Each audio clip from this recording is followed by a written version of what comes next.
Hi, are you interested in starting a new business? Do you know how to do it from a legal standpoint? Do you know how to maybe get some free publicity out of it when you are starting that business? Well, stay tuned to today's show. We'll be covering that on the State of Greater Western New York Report, brought to you by... Imagine yourself communicating with a difference. Pan-Dimensional Solutions helps you do this. Whether live spectator events, taped broadcasts, or real-time audience-engaging programs, you can benefit immediately from the tools Pan-Dimensional Solutions will share with you. Do you want to make a difference? Contact us at pandimensional.com.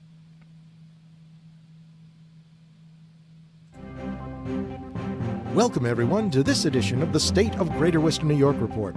Join us each episode as we discuss fantastic topics ranging from history to science to the strange and the wonderful, as well as the treasured spirit with which our region has infused America. We challenge you to consider all things Greater Western New York, from our region's very beginnings to how it inspires, how it empowers, and why it is so admired.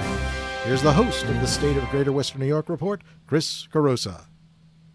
Hi, everybody. Good afternoon, and welcome to this week's version of the State of Greater Western New York Report. We've got some very interesting guests today, especially if you're interested in maybe starting up a little side gig or maybe even going a little bit bigger and creating a new business. There's several questions that you need to ask yourself from a legal standpoint, and then maybe some hints on how to get some free media. We'll be covering that today. So let's start out with our first guest, who is an attorney from Honeoye Falls, New York. His name is Sheldon Boyce. He's with Brenner Boyce. Sheldon, good morning. Can you hear me okay? I can, Chris. Good afternoon. All right. Well, Sheldon, I'll have you do most of the talking right off the bat here. Let's start off with maybe telling us a little about the different types of entities that you can use or incorporate when you, not necessarily, I shouldn't use the word incorporate, that you could establish when you start a new business, and tell us about the differences from a legal standpoint. Sure. So there's four basic common forms of a business. One is a DBA, doing business as, and then there are LLCs, which actually is a partnership, and limited liability partnerships. And then there's corporations. C Corp is a standard corporation. S Corp just means that you have elected to have the corporation taxed like a partnership. So you avoid the double taxation of C Corp. Double taxation in that situation is the C Corp pays income tax, corporate income tax, and then pays dividends, and the shareholders then pay tax on the dividends. So C Corp is generally avoided except for huge corporations that are traded on the stock market. So let's start with DBA and strengths and weaknesses. DBA is very simple to form. All you have to, it just means you're using an assumed business name. So you're going to open a hot dog stand, you're going to call it Joe's Hot Dogs. You would have to file a certificate of doing business in the county clerk for each county your business is going to be working in. So that's very simple. It's a small filing fee. What are the disadvantages? It does not insulate the business owner from liability. Liability from going under, financially, and also from tort liability. So if you do a DBA, you want to make sure that you're adequately insured, so you avoid that problem.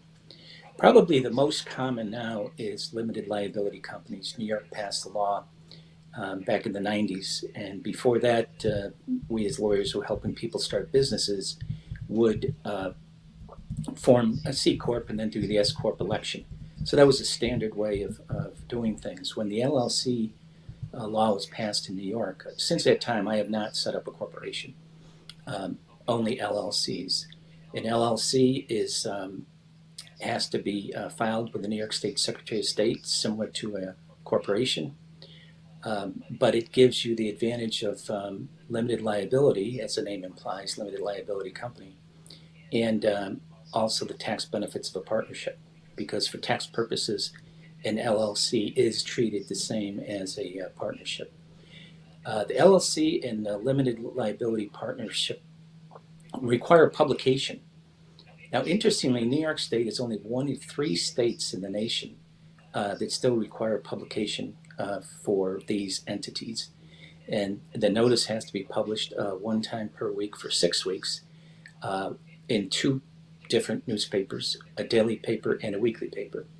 So those are the only ones that require publication. It would be an LLC or limited liability partnership. Again, they provide the benefit of insulation from creditors and from tort liability. So those are the basic forms of starting a business in New York. All right, thanks, Sheldon. Let's dive into this a little bit deeper. So the first thing that I think most people ought to consider is that there are tax considerations for this. So you're only talking about the legal implications right now. So I'm not going to pin you down on the tax stuff because I know that that would be a CPA question. But from a legal standpoint, you say that most people are creating LLCs from the liability and standpoint.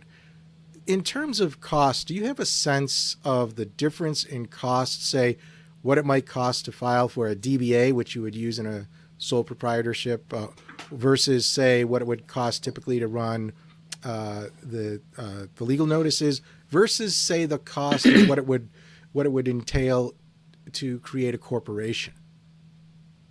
So for DBA, it's just the filing fee, a county clerk for each county that you file it in. I think it runs around $30 for the filing fee for a DBA. You can just go to the county clerk's website, and they'll normally have the forms right there.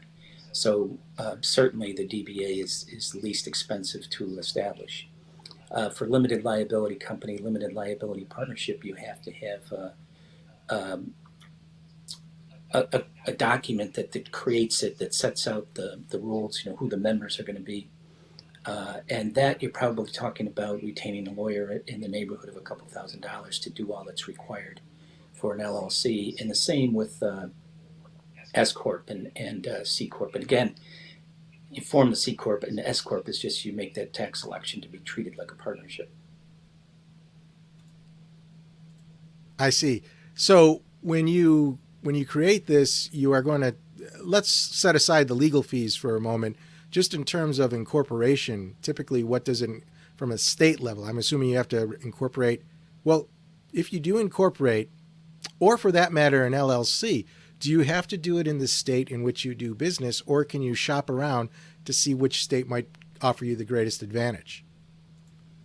Well, and that's exactly why so many large corporations are Delaware corporations, because they like the corporate law in the state of Delaware.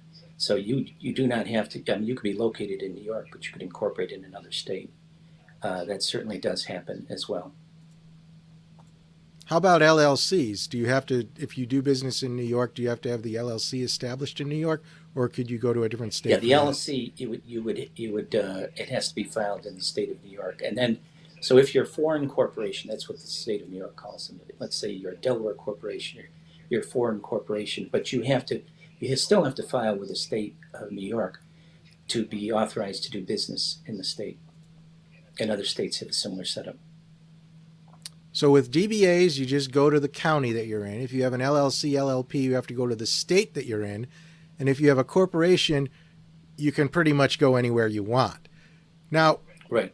In terms of what most people do, if you're just starting out on a business or in a business, it's not necessarily going to be full-time. Say you're converting a hobby into a business. What do most people typically do when they start off that way to keep costs low?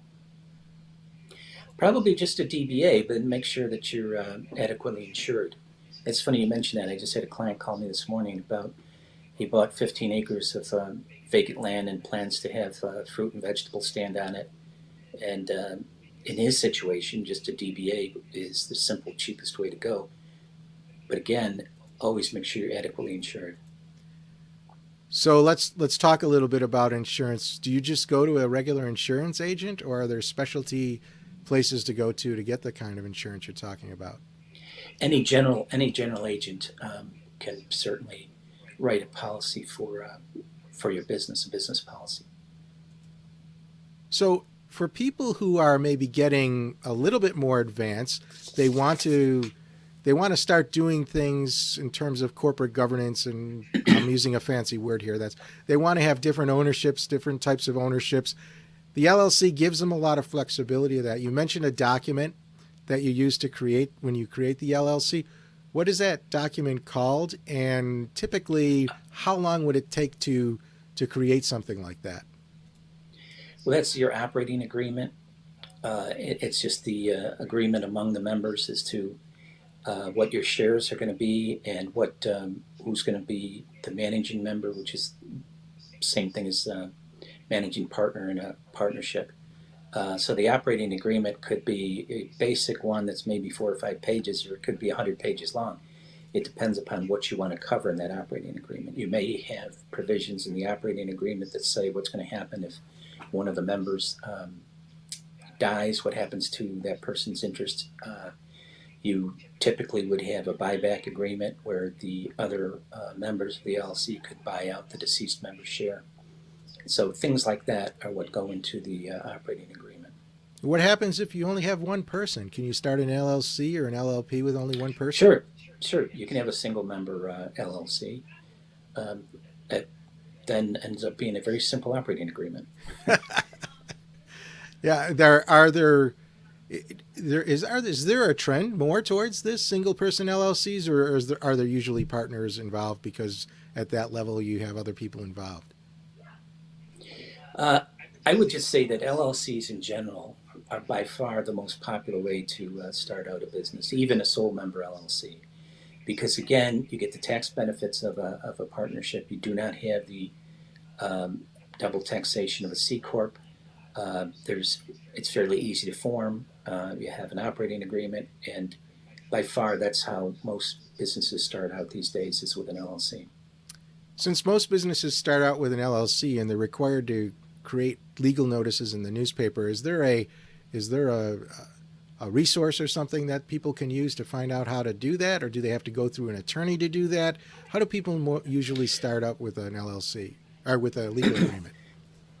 Okay, so what they do is as we talked about earlier, they have to publish in 2 different papers, a daily and a weekly. Now, there's a very well-known, excellent weekly newspaper in my area called the Sentinel. And if you look in their classified ads, you'll see so many LLC notices. It's just a very simple notice that you have to put in the paper identifying the business. Okay, so that wasn't prompt. In terms of disclosure, I am actually the publisher of the Men in Honeoye Falls Lima Sentinel, and yes, we do have a lot of legal notices in the paper, but that's for a weekly paper. You also need to put it in a daily paper too, as Sheldon said. So thanks for that shout out, Sheldon. Let me ask one final question before we go to our halfway point break. In terms of legal questions, what is the most often asked question that you get from people who want to start a new business? I guess the most often asked question is, what form should they have? And then right after that would be, what's it going to cost me? So employers get that question all the time. Yes, always the cost question.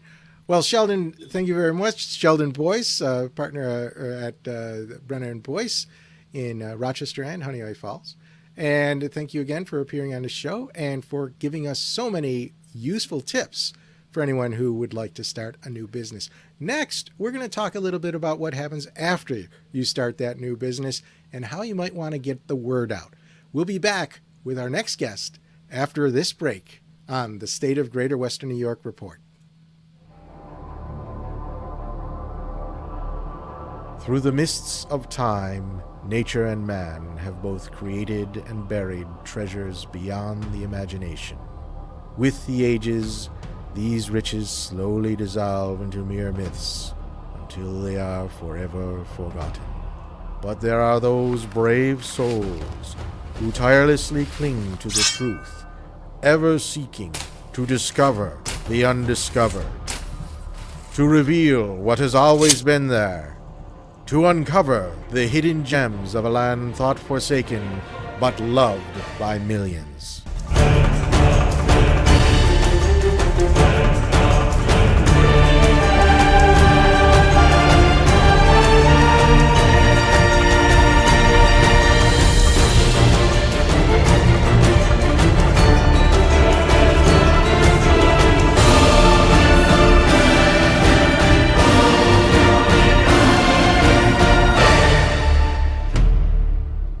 50 Hidden Gems of Greater Western New York.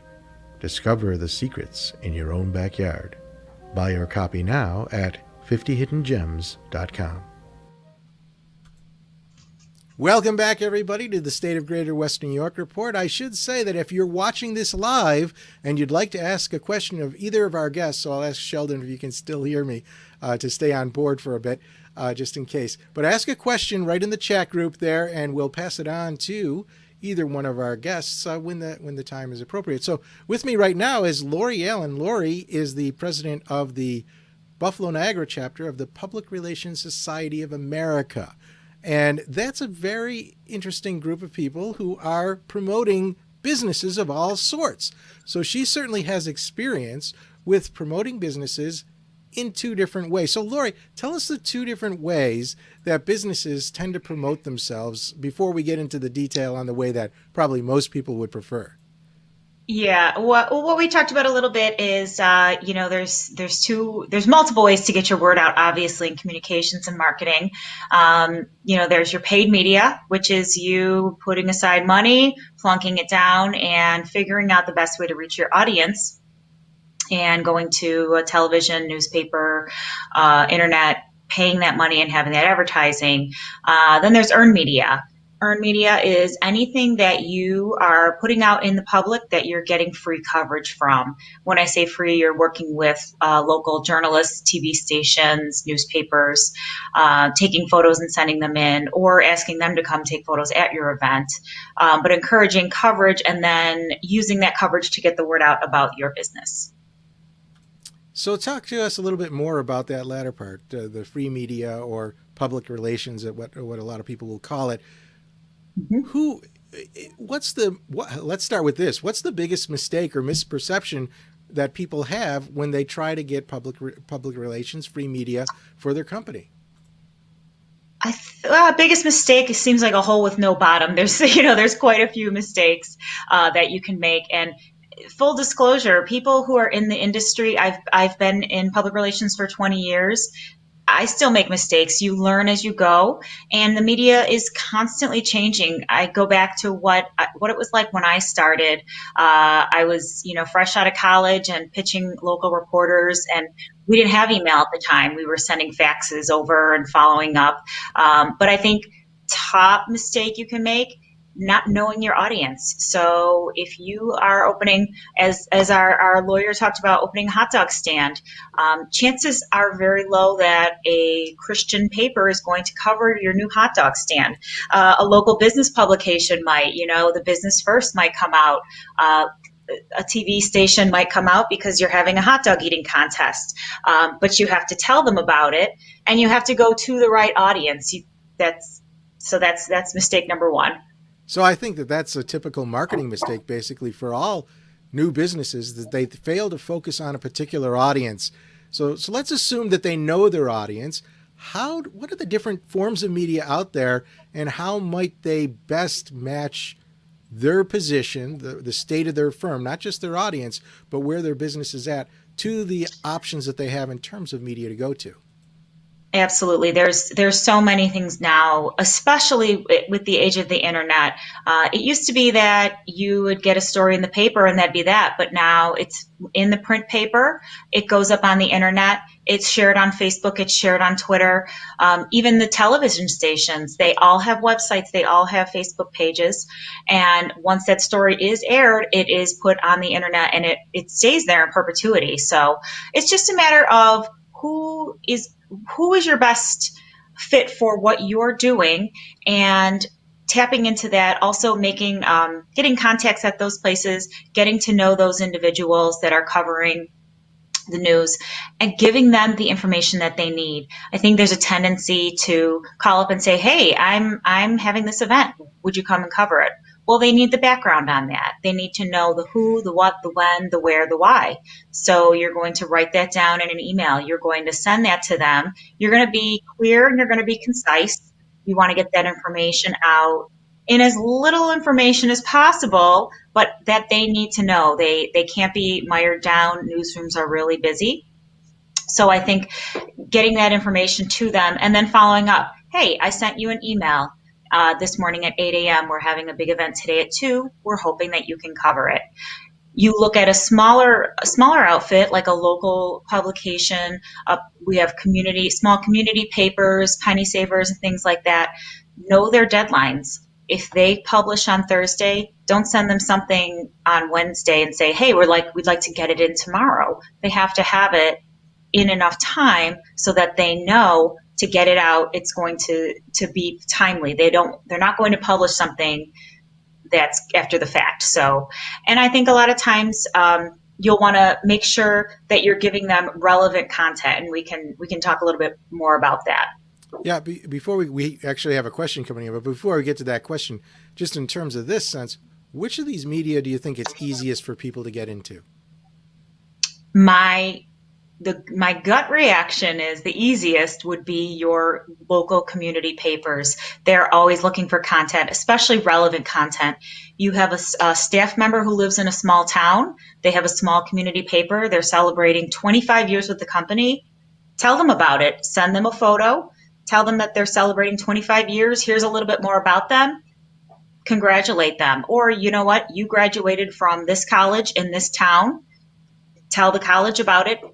Tell the local small paper about it. They are looking for content, and they're usually pretty small staff. There may be 1 or 2 staff publishing an entire edition, outside of ads. So I think that's something they're always looking for. And the more you give them, the better. Not saying they want to be mired down in too many details, but the more info they have, the easier it makes it for them. Excellent. Now the question we have is it starts with is there specialized marketing to promote podcasts? That's an excellent question. It is I was going to say, I think when you think about a podcast that's taking away from the radio, but it is that audio, I'm not aware of anything, but I know that you could do something you can offer something visual. I know it's a podcast, but you've got to be recording it somewhere. So if you have footage of you in the studio or footage of you and your guests, then that's something that can be shared. One of the easiest ways is to share that on Facebook and then have audience driven to that. Well, Mark, I'm going to ask you to follow up just to make sure we're asking the right question. Did you mean appearing on a podcast, or do you mean producing your own podcast? Let me know and we can tackle that. In the meantime, Lori, of the different options that people have in terms of media, let's talk about them in 3 general areas, say text, audio, and video. Which one of those 3 mediums might be best in terms of sharing, using down the road, sticking around for people to watch, building a sort of marketing collateral or portfolio of marketing materials that small companies will want to develop over time? I do believe that you said visual, I think that would tend to be your best option. And when you're thinking about having something that you want publicity on, in terms of television coverage, they need to know that if they come in and are going to cover your event or going to talk about your business, that they're going to have something visual that they can share. They have 30 seconds of time to put your story together, which means they're going to need 30 seconds of camera footage. So if it's you being interviewed, or you're having an event and it's people out having fun at this event, or your hot dog eating contest, or your book signing and the famous author is there, they need to have something visual that they're going to show. So, and in terms of staying power, once that's online, that does remain up there for quite a long time. Interesting. Mark came back to us, and it actually looks pretty interesting. So he's talking about producing an audio podcast. So it's not a video podcast; it's an audio podcast based on a specific theme. And this is something that applies to all types of businesses, not just podcasts. But let's talk about it in terms of his specific situation, because he asked for it. He said he has a specific theme, and he wants to build a community of like-minded individuals interested in that specific topic.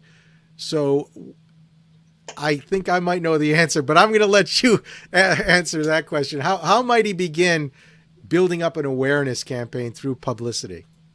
I'm very curious to hear what your thoughts are on this, because my initial thought is you do a release and you put that out to the smaller community papers. And it's also, obviously, I would encourage them to have a Facebook and a Twitter. But in terms of that local media, putting that out there saying, this is being launched, and not only can you subscribe and listen, but if you'd like to be a guest on the show, reach out, because I think if there are like-minded people, then they would be more likely to respond to that. Again, if it's a publication regarding whatever that topic is, that makes more sense. If it's about ghost stories, I don't know if the cooking magazine would necessarily cover it, but whatever, if you can find that niche publication, and they're all over, not just regionally, they're national. Yeah, I would say that my answer actually comes from a different line of work. If you want to find information that appeals or that pertains to a specific audience, you go to the place where that audience hangs out.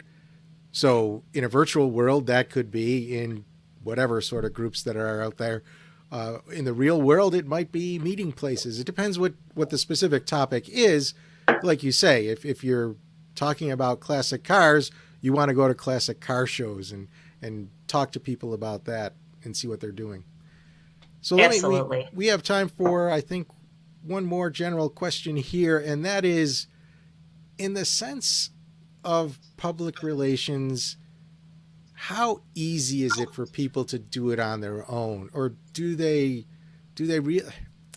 actually, let's switch the question a different way. Not how easy it is, how might somebody do it on their own? Because remember, we're talking about someone who's just starting a business. They don't have a lot of budget for anything, let alone PR.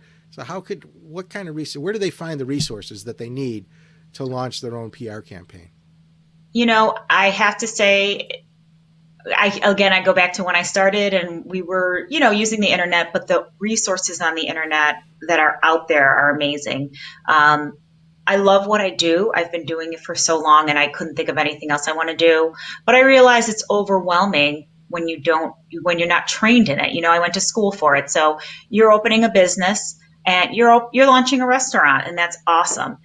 You might not have the writing skills because you've been so focused on, honing your craft and cooking, and you're worried about budgeting. So you go to the internet and you say, I don't know how to write a press release. How would I do this? Google it.